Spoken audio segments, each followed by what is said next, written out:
April മാസത്തിൽ കേരളത്തോടൊപ്പം തമിഴ്നാട്ടിലും election നടക്കുകയാണ്. അതിനിർണായകമായ ഇലക്ഷനാണ് തമിഴ്നാട്ടിൽ നടക്കുന്നത്. രാഷ്ട്രീയ പാർട്ടി രൂപീകരിച്ച വിജയ് എന്ത് അത്ഭുതം കാട്ടും? സ്റ്റാലിൻ ഭരണം നിലനിർത്തുമോ? AIDMK BJP സഖ്യം അധികാരത്തിൽ വരുമോ? ഇതേക്കുറിച്ചുള്ള വിശദമായ സർവേ പുറത്തു വന്നിരിക്കുന്നു. PSR എന്ന ദേശീയ ഏജൻസിയുടെ സർവേയാണ് പുറത്ത് വന്നത്. കേരളത്തിലും അവർ സർവേ നടത്തിയിരുന്നു. കേരളത്തിൽ വോട്ട് ശതമാനത്തിൽ LDF മുന്നിലാകുമെങ്കിലും അധികാരം നേരിയ മാർജിനിൽ UDF നേടും എന്നാണ് അവരുടെ സർവേയിൽ പറഞ്ഞത്. എന്നാൽ തമിഴ്നാട്ടിൽ തൂക്കുമന്ത്രിക്ക് സഭയ്ക്കുള്ള സാധ്യതയാണ് അവരുടെ സർവേയിൽ തെളിയുന്നത്. 1,20,000 പേരിലാണ് അവർ സർവേ നടത്തിയത്. 1,20,000 പേരെ കണ്ട് സർവേ നടത്തിയ ടീമാണ് PSR തമിഴ്നാട്ടിൽ. അതിലവർ പറയുന്നത് DMK, സ്റ്റാലിൻ്റെ DMK ഏറ്റവും വലിയ ഒറ്റകക്ഷിയായി മാറും എന്നാണ്. എന്നാൽ വിജയുടെ TVK, തമിഴക വെട്രിക്കഴകം, കറുത്ത കുതിരകളായി മാറും. AIDMK 3ാം സ്ഥാനത്തേക്ക് പോകും. സ്റ്റാലിൻ്റെ DMKക്ക് 33.24% വോട്ട് ലഭിക്കുമ്പോൾ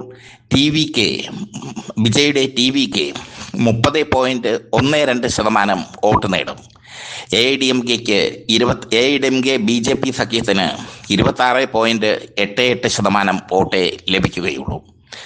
DMK പരമാവധി 85 മുതൽ 98 വരെ സീറ്റ് നേടും എന്ന് സർവേയിൽ പറയുന്നു.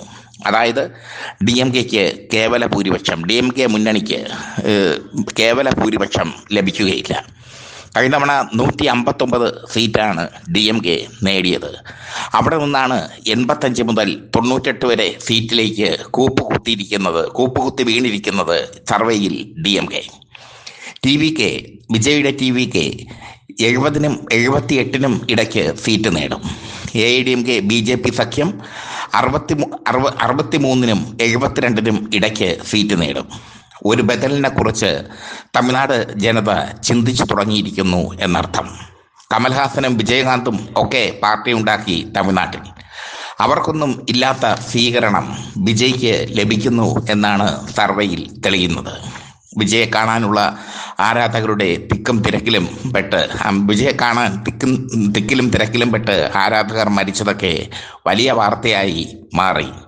TVK നേതാവെന്ന നിലയിൽ വിജയ്ക്ക് തമിഴരുടെ മനസ്സിൽ വലിയ സ്ഥാനമുണ്ടെന്ന് തന്നെയാണ് സർവേയിൽ തെളിയുന്നത്. മുഖ്യമന്ത്രി സ്ഥാനത്തേക്ക് 30% പേരാണ് സ്റ്റാലിനെ അനുകൂലിക്കുന്നത്.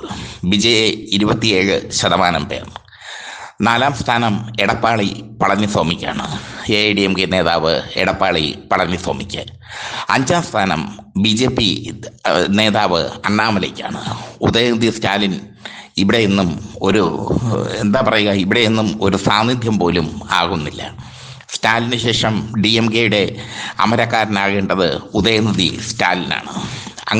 അങ്ങനെ ആ ഉദയനിധി സ്റ്റാലിനെ തമിഴ്നാട്ടിലെ ജനങ്ങൾ സ്വീകരിക്കുന്നില്ല എന്നുള്ളതാണ് PSR സർവേയിൽ തെളിയുന്നത്. ഇനി DMK 85 മുതൽ 98 വരെ സീറ്റ് നേടുന്ന സാഹചര്യത്തിൽ തമിഴക വെട്രിക്കഴകവും AIDMK BJP സഖ്യവും ചേർന്ന് ഒരു സർക്കാർ തമിഴ്നാട്ടിൽ രൂപീകരിക്കാനുള്ള സാധ്യതയുമുണ്ട്. വിജയെ മുഖ്യമന്ത്രിയാക്കിക്കൊണ്ട് AIDMK BJP സഖ്യം വിജയോടൊപ്പം ചേർന്ന് തമിഴ്നാട് ഭരിക്കാനുള്ള സാധ്യത വളരെ കൂടുതലാണ്. കാരണം DMK ഏറ്റവും വലിയ ഒറ്റകക്ഷിയാകുമെങ്കിലും അവർക്ക് കേവല ഭൂരിപക്ഷം കിട്ടില്ല. ഇതുവരെ തമിഴ്നാട് രാഷ്ട്രീയം നിലനിന്നിരുന്നത് DMK, AIDMK എന്നീ 2 ദ്രാവിഡ രാഷ്ട്രീയ പാർട്ടികളെ മുൻനിർത്തിയായിരുന്നു. DMKക്കെതിരെ ശക്തമായ ആക്രമണവുമായി TVK വിജയ് രൂപീകരിച്ചപ്പോൾ ആദ്യഘട്ടത്തിൽ സ്റ്റാലിൻ അതിനെ കാര്യമായി കണ്ടില്ല എന്നുള്ളത് ശ്രദ്ധേയമാണ്. വിജയെ വ്യക്തിപരമായി ആക്രമിക്കാൻ സ്റ്റാലിൻ മുതിർന്നില്ല. പക്ഷേ വിജയ്ക്ക് മേൽ സമ്മർദ്ദമുണ്ടാക്കാൻ പലവിധത്തിലുള്ള തന്ത്രങ്ങൾ സ്റ്റാലിൻ ആവിഷ്കരിച്ചു. വിജയുടെ ചിത്രമായ ജനനായകൻ ഇതുവരെ റിലീസിന് എത്തിയിട്ടില്ല. അവസാന ചിത്രമാണ് ജനനായകനെന്ന് വിജയ് പ്രഖ്യാപിച്ചു കഴിഞ്ഞു.